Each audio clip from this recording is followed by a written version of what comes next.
This is a production of Only Hope Publications and is a work of the Churches of Christ.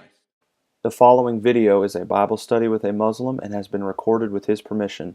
Only portions of this study have been edited out for appropriateness, clarity, and flow of the study. Thank you for watching. Let's start with the original, because that's something that I've been researching about. Okay. Do you know of some surahs that just come out and say, and not one surah necessarily, but maybe a compilation of them. Muhammad wrote it.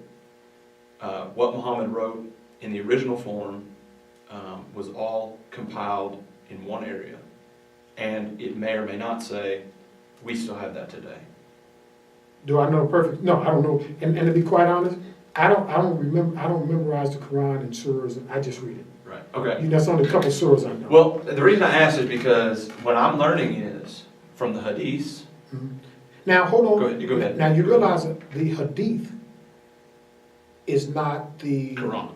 Yeah, exactly. No, I totally get Okay. that. The Holy Quran is I know the Quran. foremost authority. Right. The hadiths are what people have said to have written, and it's also how people try to describe it. But the hadiths never take the place of the Holy Quran. You just said you know. Right. Okay. They're written by his companions, many of them, in basically a description, kind of like a commentary, but almost an authoritative commentary on the Quran. But like you said, it doesn't trump the Quran. Mm-hmm. But it's from the hadiths that we gain a little bit more of an understanding as to how the Quran was written. You can gain some understanding. Because it's not in here. No, it's not there. And see, you were saying how Muhammad was illiterate and how he could not write. Mm-hmm. He was on better. And the companions say that the compilation took place afterward. Some say that some took place, some writings took place prior. Mm-hmm. Many of it was memorized by the companions. And there's even a hadith that states that Gabriel, every Ramadan would come and would recite the Quran to Muhammad. Mm-hmm. And when Muhammad was getting near death, he recited it twice. Mm-hmm. And that's the whole purpose of Ramadan. Okay, but I guess the point I'm making is at that point, there was not a compilation yet. It was internal.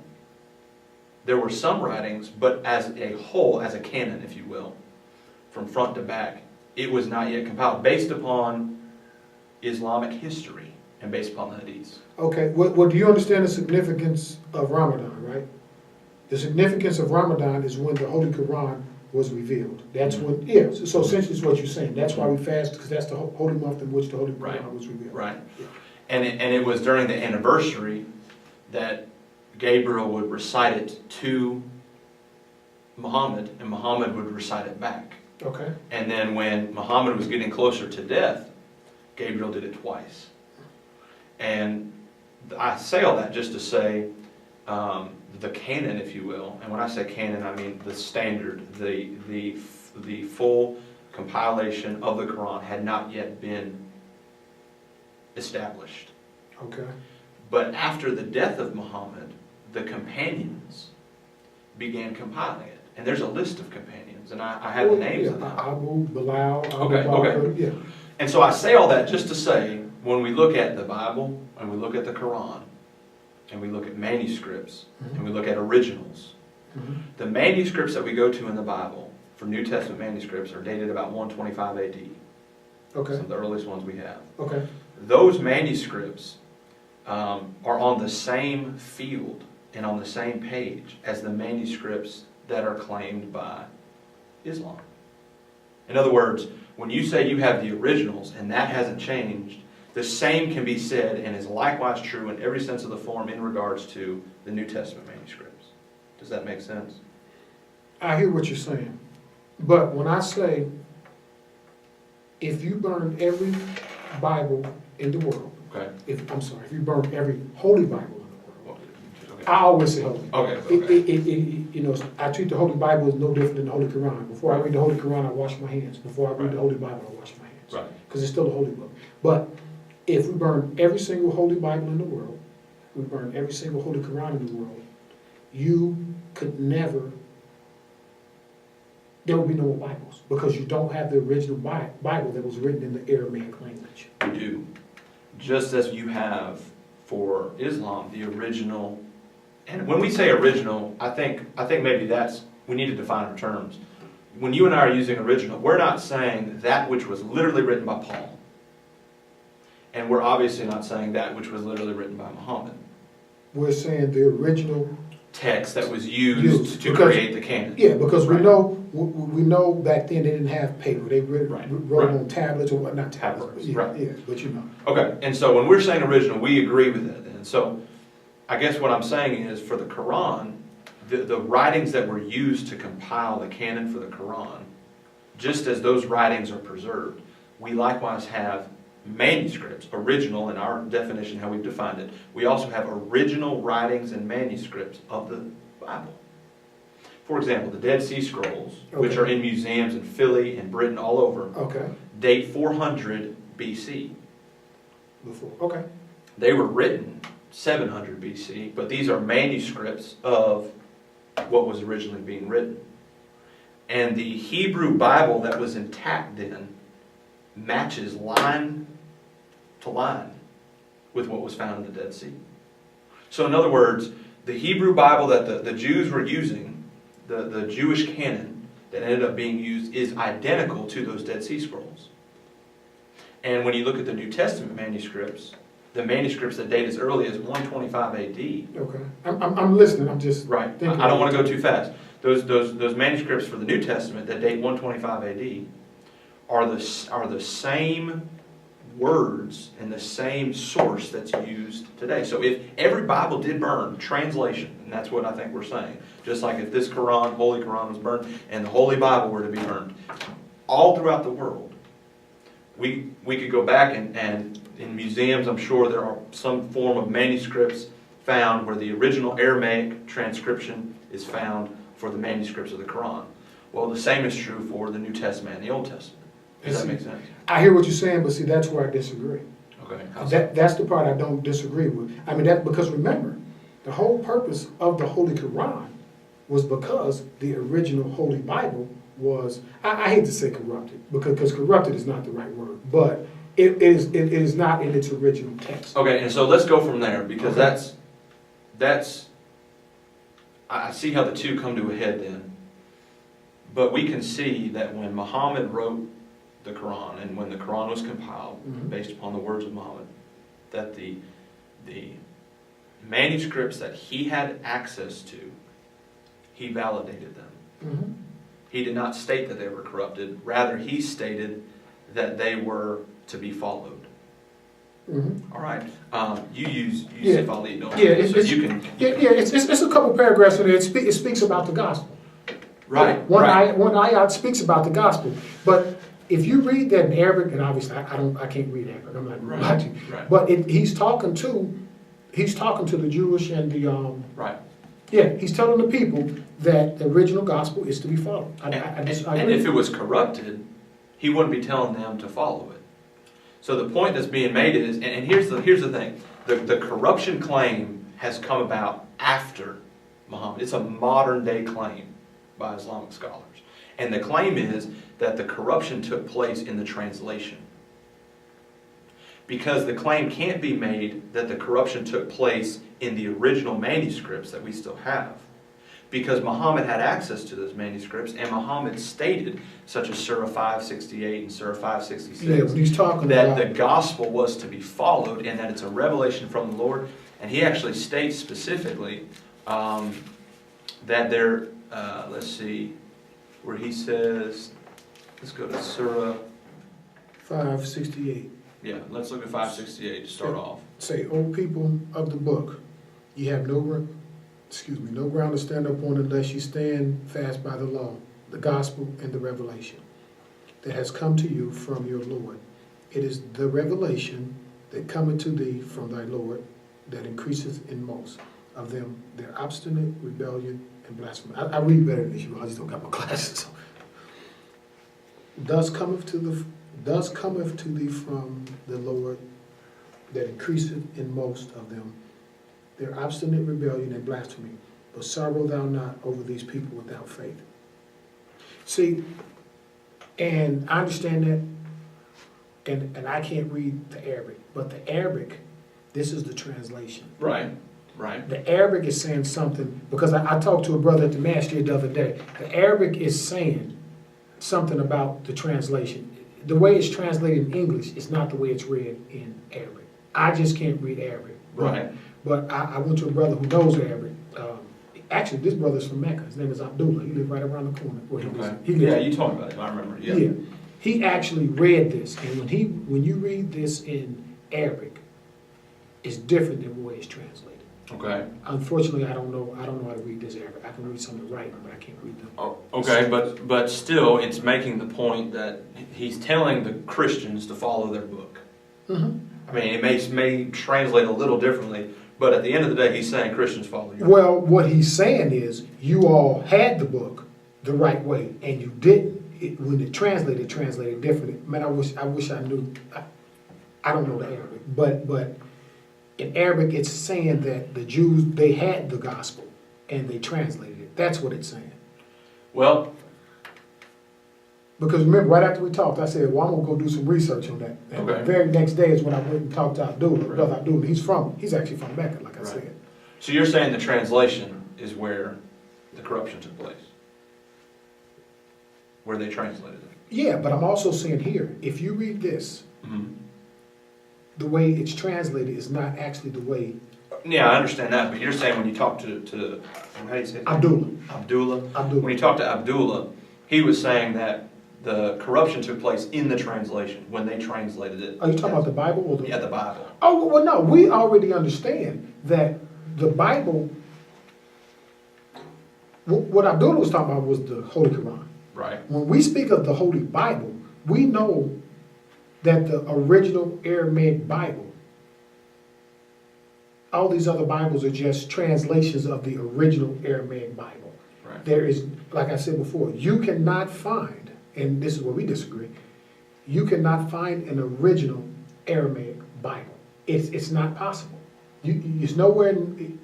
No one can find the original Aramaic Bible. What, as Muslims, we believe if you could find the original Aramaic Bible and all these other translations didn't take place, Christianity would be correct. It would be no need to have Islam after that. But see, and that's the thing, because the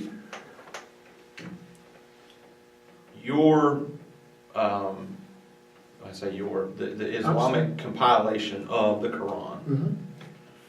took manuscripts that was generated by the companions. Some may have been written during the time of Muhammad, but it's known that he certainly was not alive during the writing of all of it. Some of the companions may have written it based upon the memory being around Muhammad.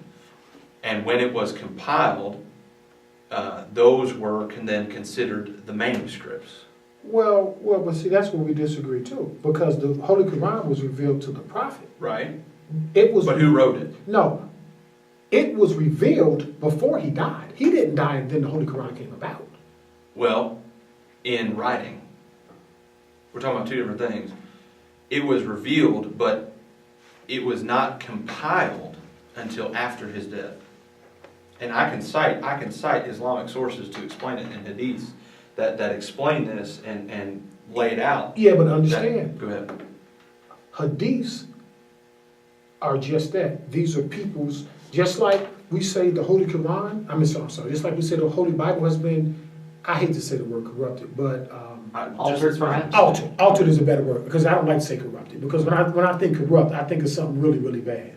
But we know, just like we know the Holy Bible has been corrupted, someone write the Hadith could also be incorrect and altered it as well. The Hadith never, and we agree with that, the Hadith does not take the place of the Holy Book. It doesn't. No, I understand that, but when we want to find out how in the world the Quran was ever transmitted, how did the Quran ever get compiled? The Quran doesn't tell us. No, it doesn't. So the only thing we're left with is Islamic scholars, which generally look to the Hadiths, and they say that it was not compiled. The original writings were not finalized during the time of Muhammad. So those writings then took place by the companions and compiled by the companions. Okay. And all I'm trying to say is those manuscripts that the companions had, Okay. if we do have the originals, would be on an equivalent level to the Dead Sea Scrolls that we have from BC 400 and from the New Testament manuscripts that we have 125 AD. Now John the Apostle, for example, he wrote probably toward 99 AD. So you're looking at 26 years later, we have manuscripts. So just as the companions, after the death of Muhammad, compiled the writings, Okay. the Bible, when we go back to the original, we have manuscripts that have been compiled after the time of inspiration. Okay. Does that make sense? I can understand that. And what I'm trying to explain, I guess, is when you look at the surahs, and he's saying, for them are glad tidings in the life of the present and in the hereafter. No change can there be in the words of Allah, Surah 1064. Mm-hmm. Glad tidings referring to the gospel. Mm-hmm. Surah 6:115, the word of thy Lord doth find its fulfillment in truth and in justice. None can change his words. So he's alleging that the Bible and the gospel did indeed come from Allah. He's saying that none can change his words. No one is supposed to change the words. That's essentially what it's saying, because we know the words have been changed. We know the words have been altered. Well, and that's what I was going to say. And the only way that we can understand then what is really being meant there is when you go to the Hadith. And it says, they corrupt the word, means they alter or change its meaning. Mm-hmm. In other words, they're not changing the word, they're just changing its meaning, and that's then seen through the translations.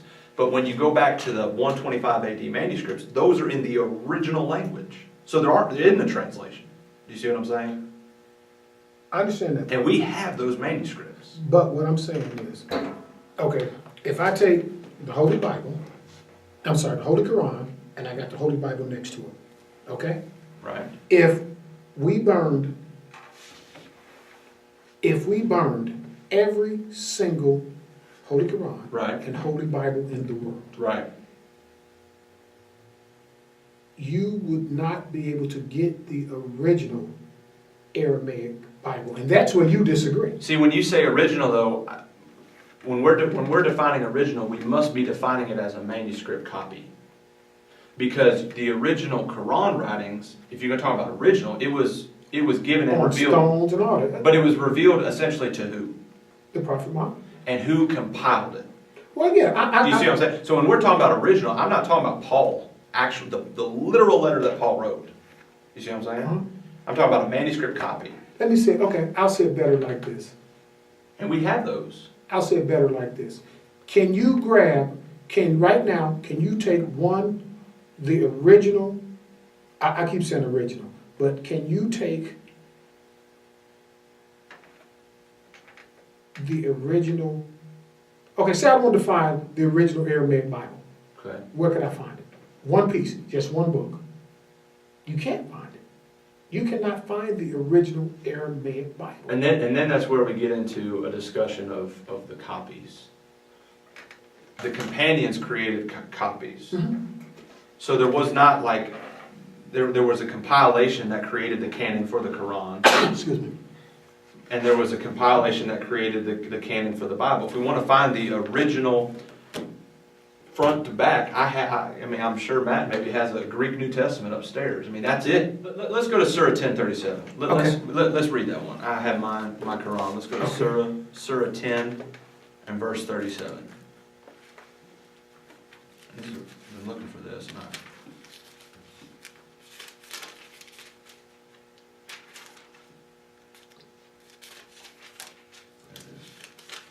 And I apologize about not bringing the Holy Bible and Holy Quran. Oh no, here I got a Bible. Well, no, I should have brought both of them actually. No, we have a few Bibles around. Yeah, I know. All right, so Surah 10, 37. If you can read that for me. This Quran is not such as can be produced by other than Allah. On the contrary, it is a confirmation of revelations that went before it. It is it confirms what went before it. Which The would, okay. Torah Okay. that went before it. And a fuller explanation of the book, wherein there is no doubt from the Lord of the worlds. Okay, and so based upon what Muhammad is writing Mhm. and what he had access to, Mm-hmm. is he saying that the Bible, the Torah and the New Testament, Mhm. is from God. Absolutely, in its original form. Okay, Yes, and is he likewise saying that there is no doubt in it? the original. Right. That's exactly what he's Right. saying. Okay, and so then we come to the question. A confirmation of revelations that were before it. But he's saying it's a confirmation of the revelations that were before it, Right, and a fuller explanation of the Right. book, right, which is expounding upon it, and it's Right. explained it even more. Right. Because somewhere in here, and I don't remember the surah and ayat, but it says, "On this day I have perfected your religion for right, you." right. And so that's where we're gonna move to. We're gonna move Okay. from there, because we agree that the Qur'an, the compilations that the companions put together, the writings from memory, the writings that maybe took place during the time of Muhammad, when those were all compiled, when it was all put together, when the canon of the Quran was put together, it was confirmed that Muhammad stated that the Bible, the New Testament, and the Old Testament, as he had access to them, was from God, and there was no doubt. In its original language, absolutely. So, But remember, I have to keep prefacing it by saying in its original Right. form. totally understand. Okay. So when we think then about verses in the Bible No, my friend. that tell My us hands are clean. that tell us some things, we're going to see if the Bible tells us in the original form Okay, that the Bible is it, okay. and that there is nothing else after the Bible. Well, let's just think about this. In the original form, In its original form. if the Bible tells us the Bible is it, and there's nothing else after the Bible, that then causes us to bring some questions upon the Quran, does it not? Because the Quran tells us that the Bible in its original form is from God, and there is no doubt, right? There's no doubt. So, we can't ultimately, either the Bible tells us there's going to be progressive revelation, there's going to be future revelation. But it does say that. Well, I mean, we're going to look into some of these Okay. things. And in that case, then we can look at the Quran and we can then wrestle with that. But if the Bible tells us that the Bible is it, and the Quran tells us that the Bible is true, Mhm. then the Quran is not saying the Bible in its original form is wrong. The Quran has validated the Bible in its original form. The Quran has said the Bible is from the Lord, right? And it's absolutely. Right. Absolutely. So let's just think about some verses. Okay. Let's start with Galatians chapter 1, page 149. And read for me verses 8 and 9. 149, 8, 9, or 148? Page 149, and then could you read for me verses 8 and 9? But 8, but even though we or an angel from heaven should preach to you a gospel contrary to that, which we have preached to you, let him be accursed. As we have said before, so I say again, now, if any man is preaching to you a gospel contrary to that which you received, let him be accursed. For am I now seeking the favor of men or of God? That's all right. You don't have to read that verse. Okay. You can. So what is being stated there? I mean, if we just wanted to sum it up in our own Sum it up, it's words. basically saying the gospel is the real. That's what it's saying. And what is he saying in regards If you try to bring something else, it's accursed. Right. And so you have Joseph Smith, and I'm just going to use Joseph Smith. And I know you said you're not fully familiar. Yeah, I'm not fully familiar. I'm using him because the claim is That he was the prophet and all that. right that he was the last prophet, Latter-day Saints. Okay, let me say this though. Yeah, go ahead. And I don't know a lot about the Mormons and all that, but understand, what book what have they brought forward that would even compare to Islam? I don't know. Oh no, I'm not. Let's just not even think about Islam for a second. Let's just go Okay. Mormon. Okay. Just think together, Mormon. Okay. Joseph Smith, prophet. The Book of Mormon. Mm-hmm. The Book of Mormon says the Bible is true. The Book of Mormon says this is from God. Okay. It really does say that.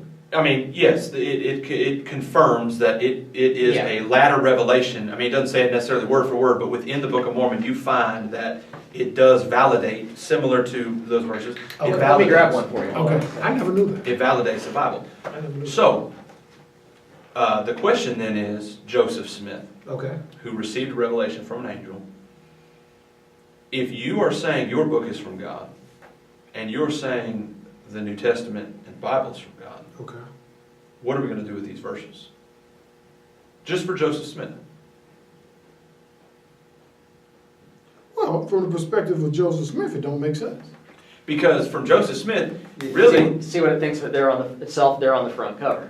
It says- Another testament of Jesus Christ. another. So it's not replacing it. It's not coming out and saying this is a substitution, and it's not coming out and saying that the Bible is incorrect. It's just saying this is an additional revelation. Revelation. You know, I'm about to buy one of these because I know nothing, and I actually, and this is my ignorance. I had no idea that they claim to be from one prophet and all that. I never Yep. knew that. They also claim continuing revelation too. Yeah. I never knew. But see, a lot of people do, Daryl. And that's what I later on down the line, I want to talk about that a little bit. You have the Pope. Yeah, I don't They claim, in a sense, they claim continuing revelation because Okay. because when he speaks at ex cathedra, then he is speaking on behalf of the church, and what he says is authoritative, and so forth. And so you have other religions and other claims of continuing revelation. Okay. Joseph Smith says the Bible is true, but then he also says follow this Book of Mormon. Well, it'd be one thing if he came out and said, disregard the Bible's wrong, you follow my book. That'd be one thing. We'd be looking at this in a totally different way, right? Yeah. But since he came out and said the Bible is true, then we come over here to the Bible and we say, wait a second.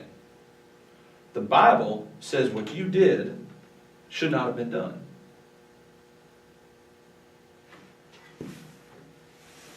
I agree with that. But it's no different than what Islam says, though. Islam said, and that's the point you're trying to make. The only thing is, it'd be one thing if the Quran and Muhammad, if the claim was reject the Bible, this would be a totally different discussion. Well, it wouldn't be a discussion. It wouldn't be a discussion because, once again, No, I'm saying if it was a totally different book, if it said that the Bible if it said if it said reject the Gospels, Christians don't follow the Gospels, Jews don't follow the Old Testament and the Gospels are not from God, we'd be having a totally different discussion.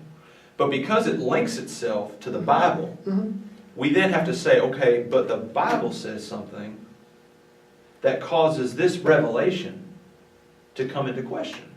okay, Does that make sense? I understand. And so then the question is, what is the completion of Revelation? And let's go to let's give me 1 second. Give me a These page. page numbers are great. Page 89, What's the chapter? Verse? John 16. Oh, I know John. John 16 or 3:16? John 16. Oh. Yeah, John chapter 16. What page did you say? 89. Could you read for me verses 13, 14, and 15? Okay.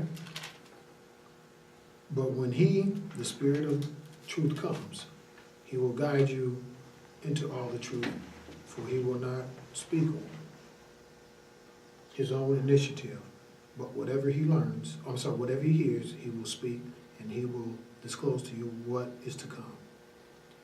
He shall glorify me, for he shall take of mine, and shall disclose it to you. All things that the Father has are mine.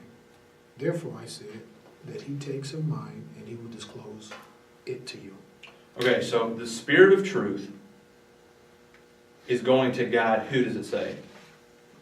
The third line on after 13. But when he, the Spirit of truth, comes, he will guide. The Spirit of truth comes, he will guide you. You. First century people would be guided into what? The truth, right? But what kind of truth? He will guide you into all the truth. All the truth. So first century people would be guided into all the truth. Okay. Now let's go to Jude chapter 3, which is Jude chapter 3. Yeah. Jude verse You're 3. looking a while for that one. Yeah, right, man. You're not going to find that one. Page 192. Jude verse 3. Beloved, while I was making every effort to write you about our common salvation, I felt the necessity to write to you appealing that you contend earnestly for the faith which was once for all delivered to the saints. It was what? The faith was what?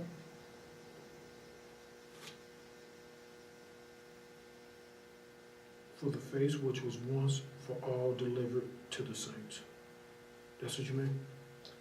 It was once for all delivered. That's what the Bible says. Mm-hmm.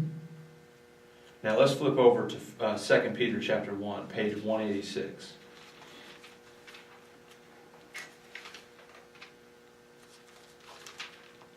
Okay. And let's read verse 3.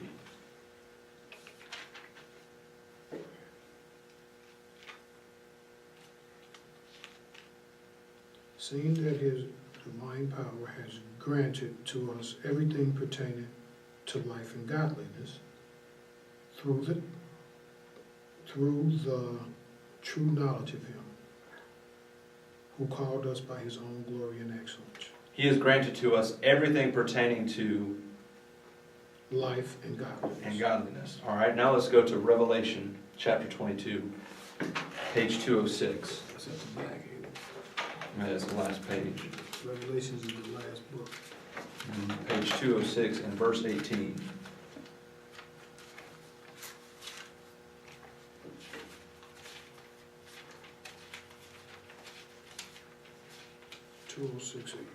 Okay. If you could read that for me. I testify to everyone who bears the words of the prophecy of this book. If anyone adds to them, God shall add to him the plagues which are written in this book. All right, and so what's being stated there?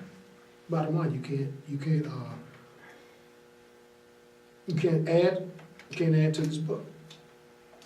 All right, so we have Jesus telling first century people they would be guided into how much truth? All the truth. And that's within that time. Okay. We have Jude telling us the faith has once been delivered. We have Peter telling us that we have all things that pertain unto life and godliness. And then we have the very last passages of Revelation telling us if anyone adds to this book, he's going to have plagues added to him. And so when we're looking at that, we could go to several other verses and passages. Of course. We can see that God has made a statement. God doesn't use bold. He doesn't use italics. He doesn't use underlining. He uses basically repetition. And God wants to emphasize something, which everything ought to be emphasized, but it will be repeated. And so we see a repetitious pattern of God making it plain. This is it. This is it. And so the problem that we come to is when we have this, and then we have the Pope saying he's going to bestow upon us additional doctrine that we ought to abide in the catechism. When we have this, and then we have folks such as the Baptists who have the Baptist manual that they go by. When we have this, and we have the Seventh-day Adventist manual. We have this, then we have the Presbyterian Constitution. Those are additional claims of authority.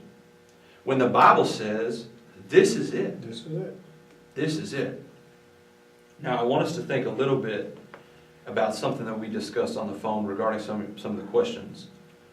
One was the deity of Christ. Mm-hmm. Let's just really focus on that one and hit that one really hard. And I'm glad that we're in person to do this. Let's go to Exodus chapter 3. I know that. Genesis, Exodus, Leviticus. There you go. Page 40. Yeah, because I used to know front to back, and I don't know no more. It's page 43. 43, okay. Mm-hmm. Read for me verses 13 and 14. And Matt, the question Daryl was basically wanting to know, where does Jesus just plainly claim and say, I am God?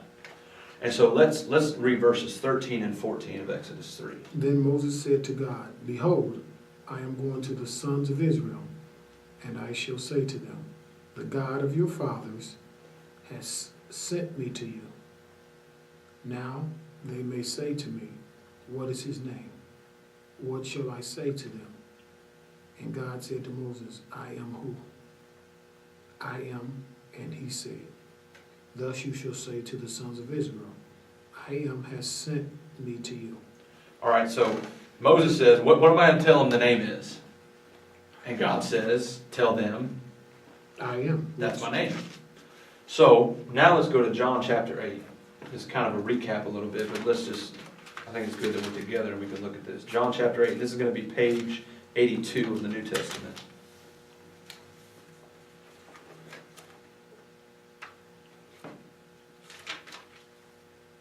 Okay. All right, I'm going to start reading at verse 52, and I'd like it if you could start picking up at verse 58. Okay. The Jews said to him, now we know that you have a demon. Abraham died, and the prophets also. And you say, if anyone keeps my word, he shall never taste of death.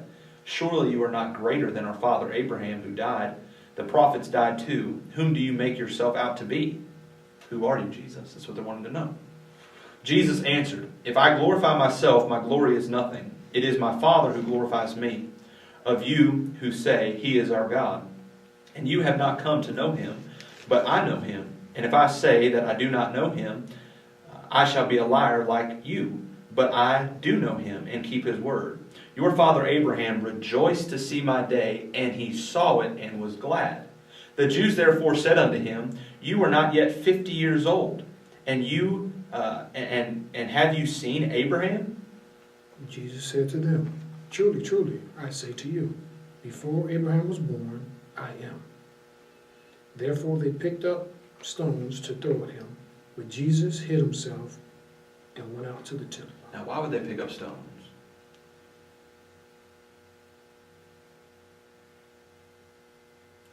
Just for a moment, put yourself as a Jew. Okay. The rest of the world is polytheistic. Mm-hmm. You are the only people that are monotheistic. It has been ingrained in you over and over again. Mm-hmm. And what did Jesus just say that causes them to become angry? What did he say? I gotta read. What name does he possess? Oh, it says I am. And whose name is that? Well, I am can be used to signify God. Yeah. Let me ask this. Do we know of anybody in history that raised himself from the dead? First of all, let me say this. There is no doubt Jesus lived a perfect life. I don't dispute that. Okay. I don't dispute Jesus. You all call it the Immaculate Conception. I don't put a name to it. But we know Jesus was born by a miracle. We don't call it the Immaculate Conception. Okay, who called it that? The Catholics call it that. Okay. Hey man, the Catholics are not Christians. Well, I mean, you're talking to people here wanting to do God's word. Yeah, I don't necessarily agree with the Catholicism, but that's down there. But my point is this. Oh, we believe in Jesus. We believe Jesus did he did do miracles. I agree with that. I agree that Jesus lived a perfect life. I don't disagree with that. I know he was born out of lack of better terms, an Immaculate Conception, so we call it a miracle. I agree with all that. I don't disagree with Jesus. I respect Jesus. I just know, I believe he was a prophet. I just cannot believe he was the Son of God. One of the things that we see in the Bible, Matthew 7, verses 13 and 14, that the way to life is difficult and it's narrow. I agree with that. If the Bible was just a list of this is what you got to do and you're saved, that would not teach us anything about God. This Bible is not written for us. It ultimately is. But ultimately it's written for the glory of God. It's all about God. It's not about us. I mean, it is, but it isn't. It's ultimately all about Him. And so when we start thinking, and I do this with denominational people, because they sit here and they think, well, show me word for word where it says blank, blank, blank, blank, blank. And ultimately, at the end of the day, we have to use our mind. When you talk about interpretation, let's go to John 3, page 75.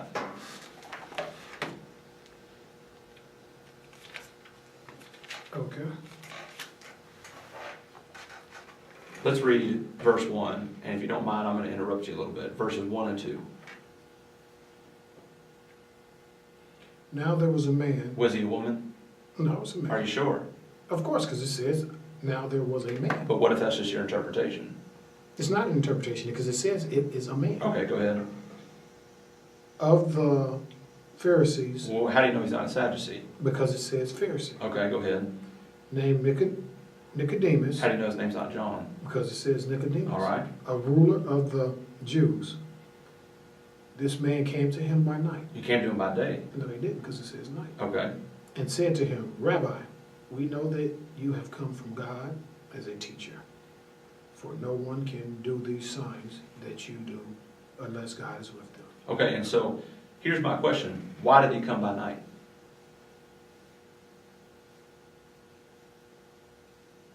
I don't know. Why did he? What does it say? Does it tell us? Mm-hmm. Are you sure? Not that I can read. No.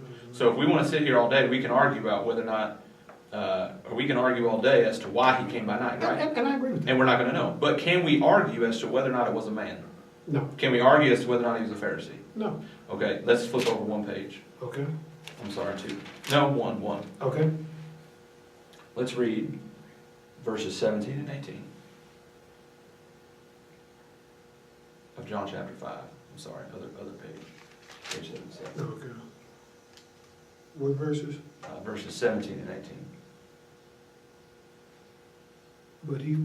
But he answered them, my Father is working unto now, and I myself am working.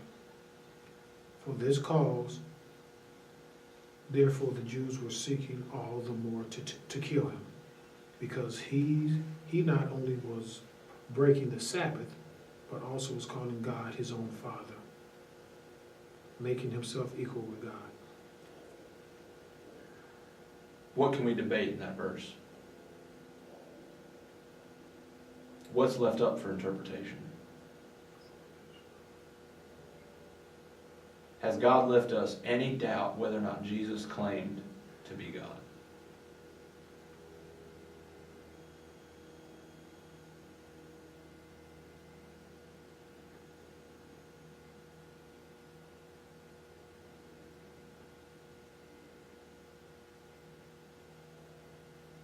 Based on that, yeah, I never saw that verse. But once again, the Bible has been altered. That's in the original language. I can show it to you right now. That's why we had to start where we started. That is in the original text, written probably somewhere between, it was probably one of the latest books written in the New Testament.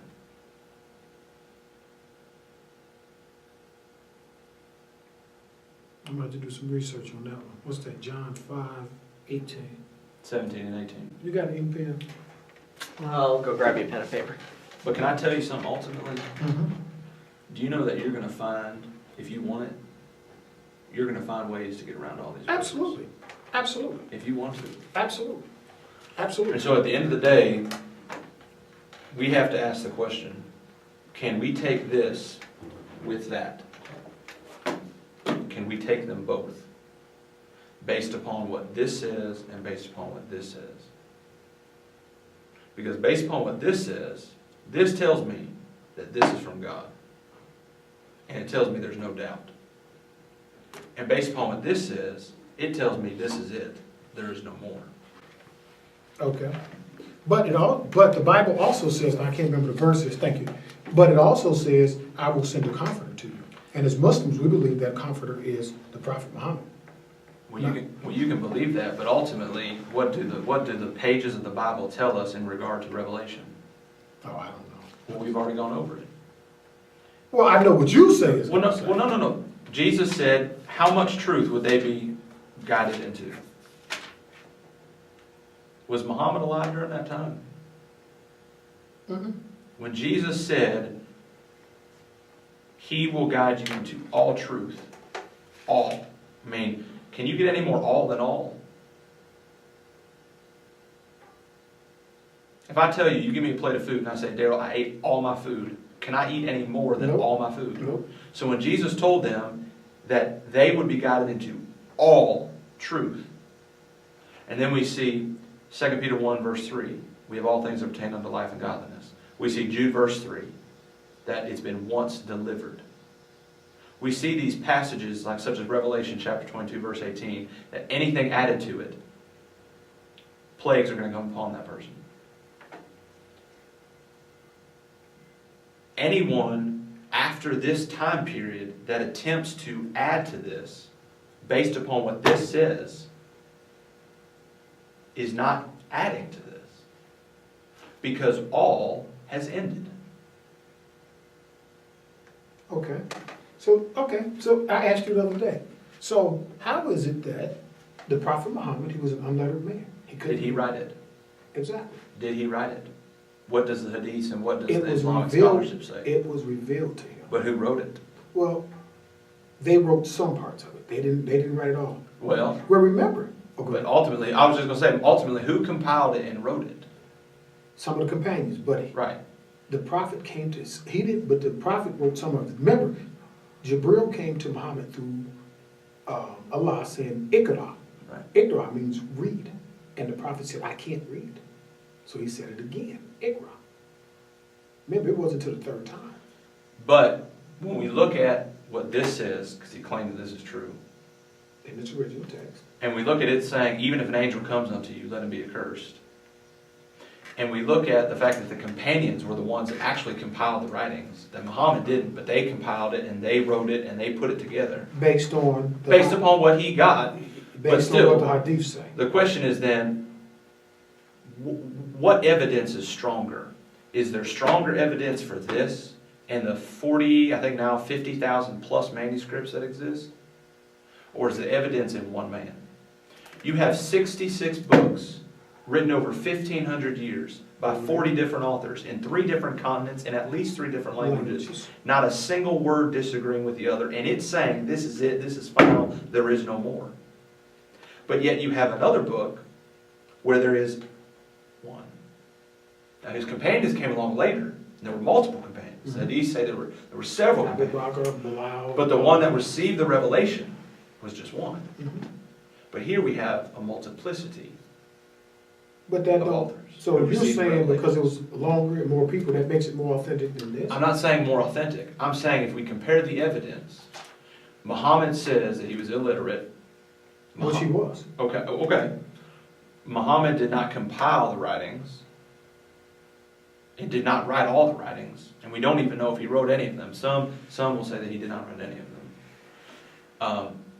And so that miracle, if you will, that he was told to read and he was told to write is not as fascinating considering the original text does not come from him.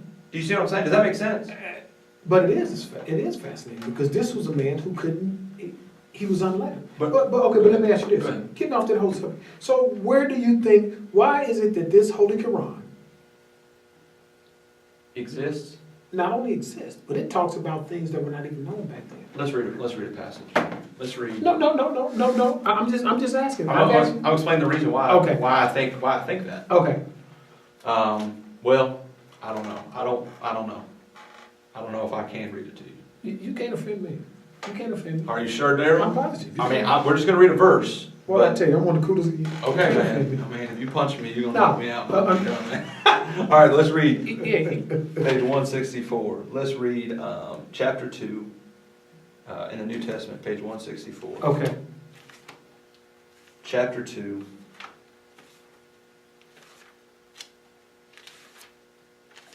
Okay. And let's read starting in verse 8. 164, Yeah, why don't chapter you- 2.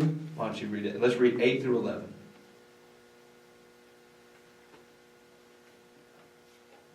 And then that lawless one will be revealed, whom the Lord will slay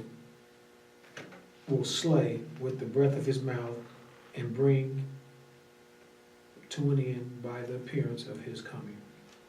That is, the one whose coming is in accord with the activity of Satan, with all power and sign and false wonders, and with all the deception of wickedness for those who perish, because they did not receive the love of the truth so as to be saved.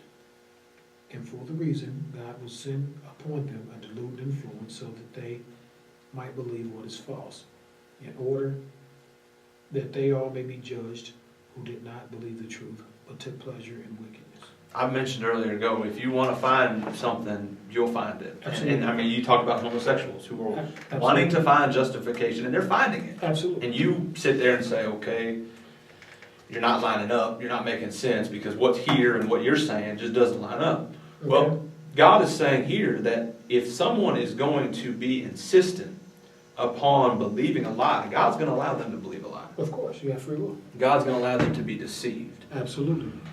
And so when we think about then whether or not Muhammad actually had an angel come to him, or whether or not Satan was involved, or whether or not it was all Muhammad, or whether or not it was God, and we look at all the different things, for me, when I look at this, I have a hard time seeing that it was God.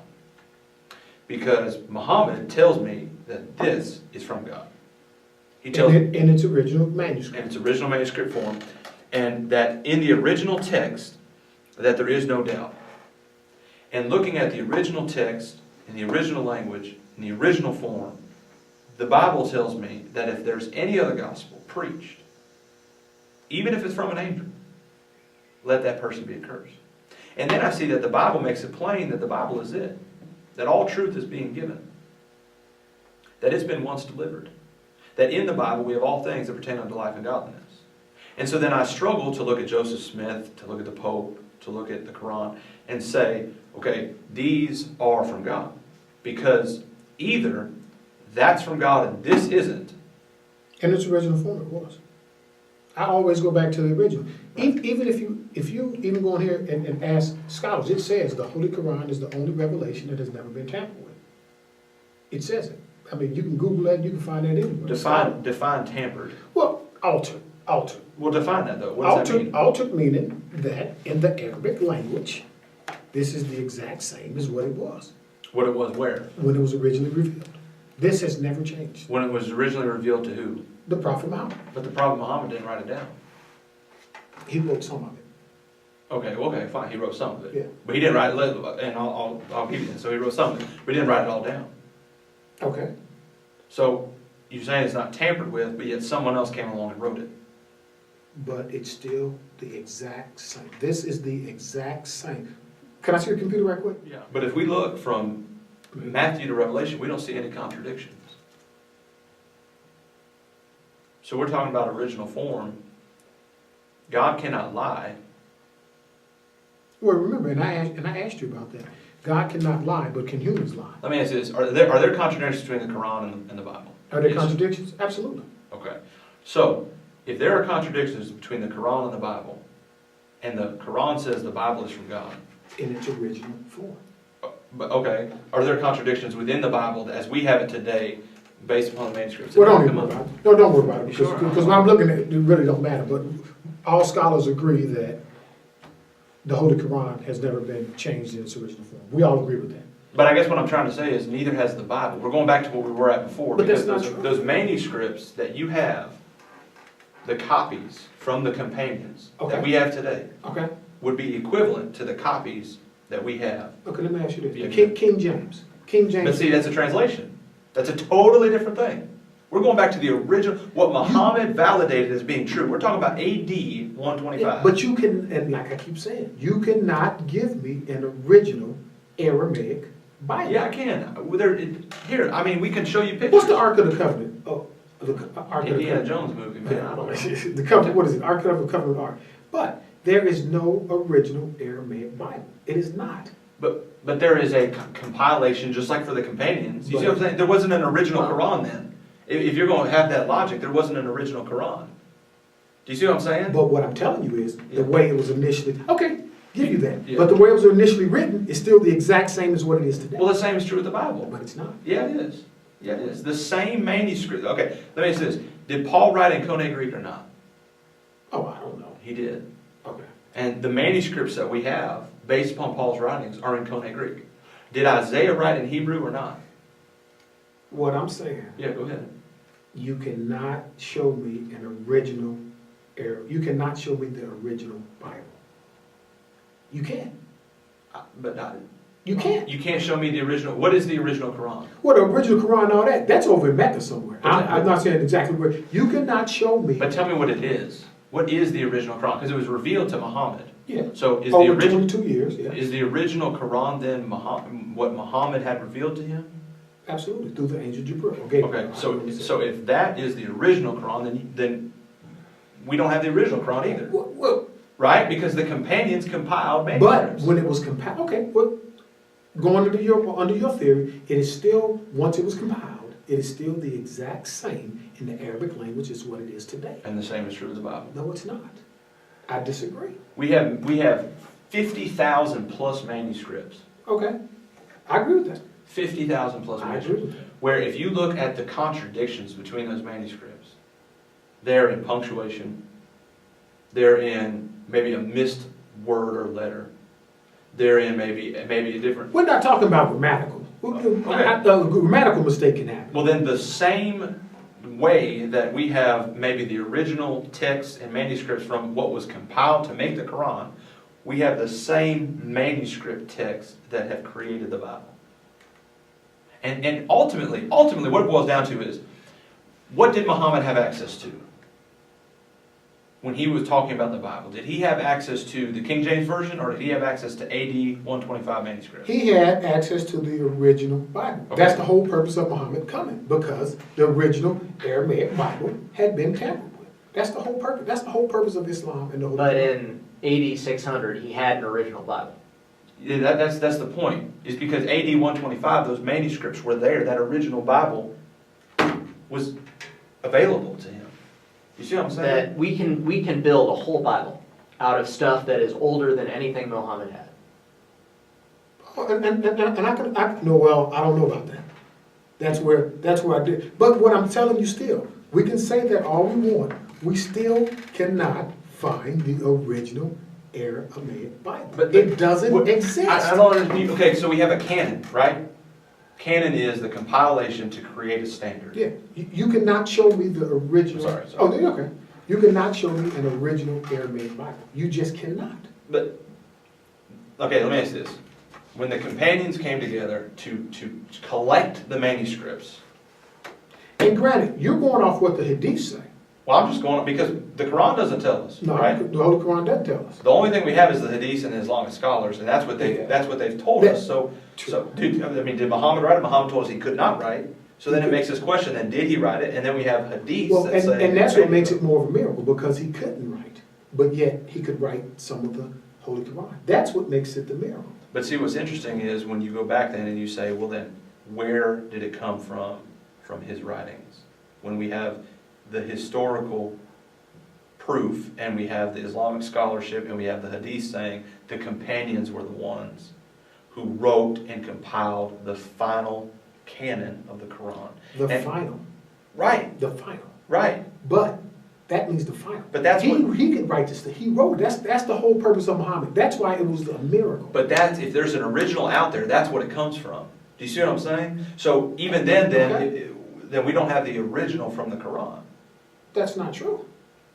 That's not true, because if they took his original writings and wrote the Holy Quran, it's still his original writings. So a faithful copy of an original is still the original?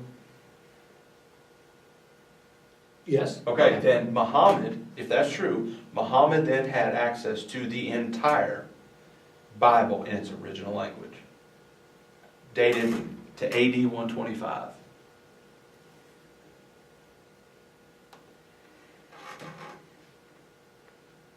And you know what? And that was the question you asked me the other day, isn't it? That's what it ultimately boils down to, because we're talking about authority. Mm-hmm. We're talking about authority. And if Muhammad is saying this is true, and this is saying that this is it, the only way that we can get around this is to say this is corrupted. Which modern day Islamic scholarship says. But it says it's been corrupted in the translation because it cannot say it was corrupted prior to Muhammad writing the Quran, because Muhammad states, let's go back, let's go to Surah 10:37. Yeah, where it says He says there is no doubt. So what Muhammad was looking at, the Bible that he had, that we still have copies of today, AD 125 copies of, he says there's no doubt in this. So the AD 125 Bible, that was not in. You tell me that's the original manuscript in Aramaic? Yes. It is the original manuscript in the same sense that collected Qur'an in Mecca is the original manuscript of the Qur'an. Yes. And see, and that's once again where we still argue, because I understand, okay, so what you're still telling me is that the Holy Quran he had access to in AD 125. Holy was Bible. The Holy Bible. Holy Bible, I'm sorry. Yeah. Was the exact, that was the Holy Bible in the original Aramaic translation. It is in the original language, yes, the canon, yes, he had access to that. And that's what he said there is no doubt in. And that's what we have when we look at Galatians 1. He had that. So, the historical discussion of Muhammad. When he was on his caravans, Mm-hmm. he heard a lot about the Gospels. Mm-hmm. He heard a lot about persecution. He heard a lot about these things. The historical side of it is, he heard a lot about the Bible. Mm-hmm. Hence, the reason why we struggle then with these two agreeing. I agree. Because if we're going to say Galatians 1 is true, which I think the evidence proves that it is, and we're going to say that that is finalized, and when he says there is no doubt that that is true, then we have a contradiction. Of course. And so then we ask the question, how did it come to that? Well, then we look at the fact that he could not read. And then it makes sense as to if he could not have read, Galatians 1 may not have even been considered. See what I'm saying? It was what was audibly learned on the caravans. Which is also why there are some things such as the Creation Week, for example, where you have some confusing contradictions where Surah 1 describes some things that aren't in line with Genesis 1, and there's just, they both can't be right. You see what I'm saying? And I don't want to get into that. I don't want to get into one of the things. No. I'm just trying to say something happened. I agree. And ultimately, I think God gave us a brain, and God doesn't expect us to believe anything that is not based upon evidence. I agree. Hebrews 11:1 tells us that. I agree. It is founded upon evidence. You know Australia exists. You've never seen it. I haven't either. But I know it exists. I know China exists. I've never seen it. There's enough evidence out there that tells me it exists. When I look at this, and again, I will say it again, not to be annoying, but to just to I guess repetition sometimes it helps. 40 different authors, 1,500 years, 3 different languages, 3 different continents, not a single word disagreeing with itself. And you have one man and his companions, which, given their circumstances and their situation, I understand their perspective. But when the two clash, and I have the evidence piled up and I have to examine both, I have to say, which has stronger evidence? And when I say Galatians 1 existed when Muhammad wrote the Qur'an, and Galatians 1 states that anybody doing such a thing as Joseph Smith would have done causes him to be accursed, I then struggle with finding how that can be authoritative. Well, And then I come back to this and I say, okay, from front to back, I've yet to find a reason. That's one reason why I want to record this, because at the end of the day, when we study this stuff, if we can find holes in something, we need to abandon it. Absolutely. I've said time and time again, if somebody ever came to me and they proved to me based upon the Bible the Church of Christ is not the church belonging to the Lord, I'd leave in a heartbeat. And you should if you don't believe it. Absolutely. Well, it's not if I don't believe it. I want to do it if it's not true. Oh, absolutely. So I want it to be based and founded upon evidence. And ultimately, when I look at this, I see that sin is a transgression of God's law. 1 John 3 and verse 4. We know. I learned that the wages of sin is death. Romans 6 and verse 23. I learned that God is eternal. Titus chapter 1. I learned that when I sin against God, I have sinned against Him because I've transgressed His law. Revelation 21:8 tells me that lying is a sin. Sin. I've lied. I learned that upon my sinning, I then am deserving of eternal death, separation that is, from God. I then learned that God is eternal. So time isn't going to take away my sin. Some people think, well, I sinned a long time ago, but now so much time's passed, so I'm forgiven. Well, no, you got to repent. So now I've learned, okay, I got to do something to make it right. What am I going to do? What am I going to do to get right? And that's then where I have to come and I have to say, what am I supposed to do? How am I going to be cleansed? Okay, I want to know this. Can the Quran stand without the Bible? Take the Bible away. Can the Quran stand? okay. Can the Bible stand without the Quran? It can, because it was before Okay. the Holy Quran. Can one be saved and right with God with the Bible? Can I say that again? Can someone be saved and right with God by the Bible and the Bible alone? In its original context, yes. Then why do we need anything else? Because this is not in its original context. The Bible we're following today is not in its original context. Okay, let me give you an example. King James. But that's a translation. No, hold on. I don't want to mess. This is a New American Standard. But New American Standard. This is not King the James. traditional Bible used today is the King James And Version. as I stated on the You don't phone, follow in Matthew King 7, James. verses You don't 7 through follow 8, King ask, and it shall be given to you. Knock, and you shall find. If you come to a passage and you say, wait a second, when I look at this passage, and I look at this passage, they appear to contradict each other. Let me go look at the original. And then I learn, okay, I see what's going on here. The translator messed up here. It should be this or it should be that. I want to show you something. Let me hold on just a second.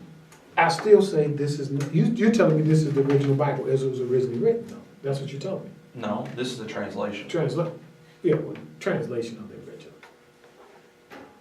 I'm still I telling know that we have manuscripts dating 400 BC, and we have manuscripts dating 125 AD, manuscripts that Muhammad had access to, that Muhammad validated, that I go back to confirm. Yeah, see, that's where okay.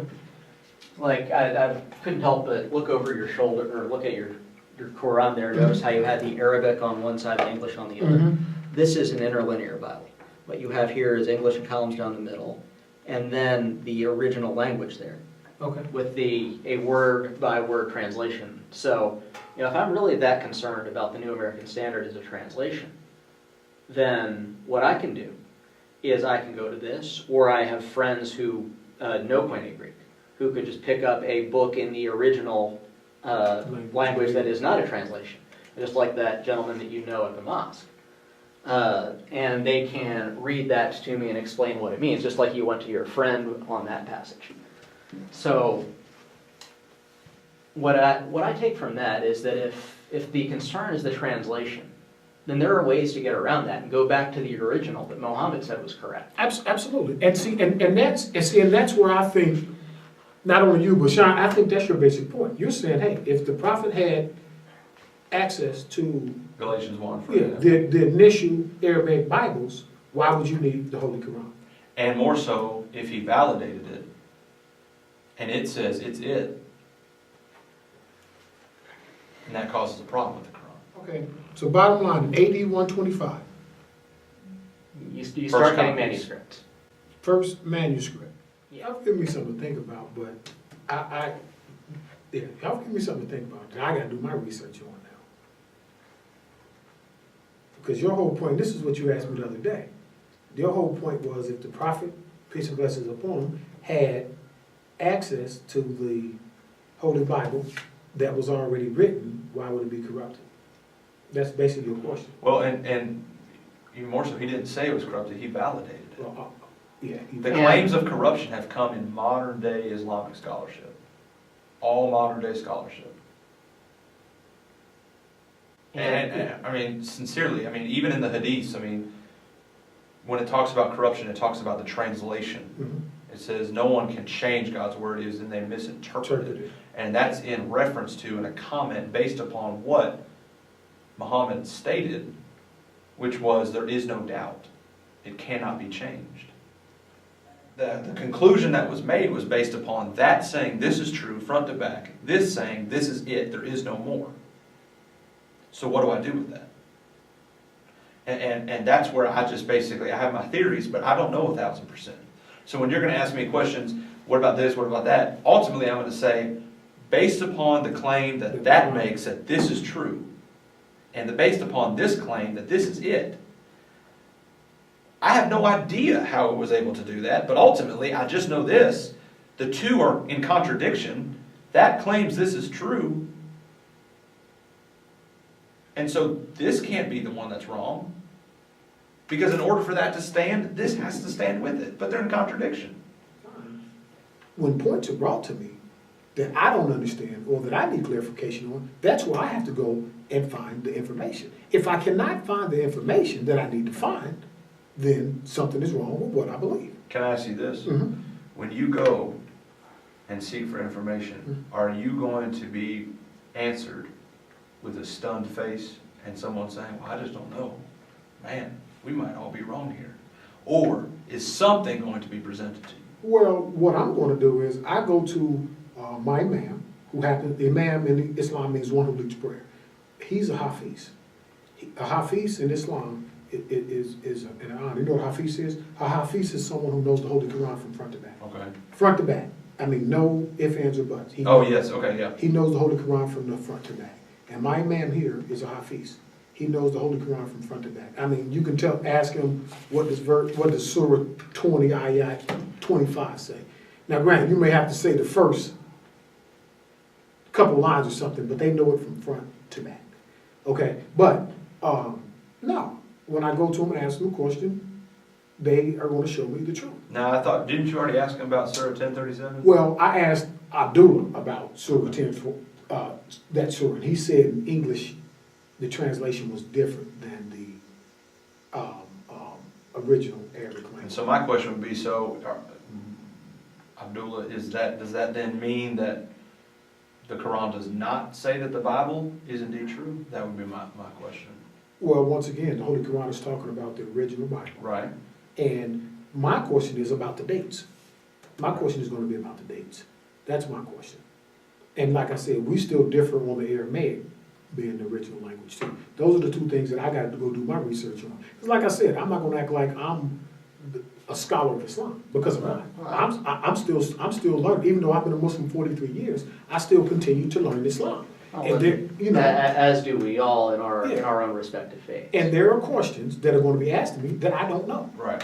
And you've asked me a question that I sort of know, but yet still I still want to get some clarification on. And I would not be a true Muslim or a person really wanting to find faith if I did not go and ask these questions. If you came to me and told, I'm sorry, if you came to me and just told me something and I just went with it and ran with it, I'd say, oh, okay, well, what type of person? Because in Islam we're taught, if you don't seek out the truth, well, just like Christianity, you're taught. And I would respect you less if you just swallowed everything that you said. Right, right. You know, and that's what I got to go, because like I said, because how do Christians... It's actually kind of frustrating to study with somebody who swallows everything that you've said. Yeah, it is, because they just go along with Yeah, it. and it's like, whatever, you know, so now, but you made a comment, I mean, Christians believe the fact that if you know the truth and don't accept the truth, you're doomed to hell. I'm paraphrasing a little bit, but, you know, this is what Terrence tells me every time before he hang up. Okay, it's just my duty to tell you the truth. Now that I've told you, you know, that's all he ever says, you know, to get off the phone. But you've given me a couple dates that I need to go and do my research on, absolutely. But I tell you, in my 43 years, I believe that Ashhadu la ilaha illallah, Ashhadu anna Muhammadan Rasulullah. There's no God but Allah, prophet is his messenger. But if there is something that shows me, or if I can't get a true answer about this, obviously it's going to make me start rethinking what I believe in. Because I'm not scared to leave Islam. But no, I mean, I got to find this out. I want to know the answer to this. This has been a production of Only Hope Publications and is a work of the Churches of Christ.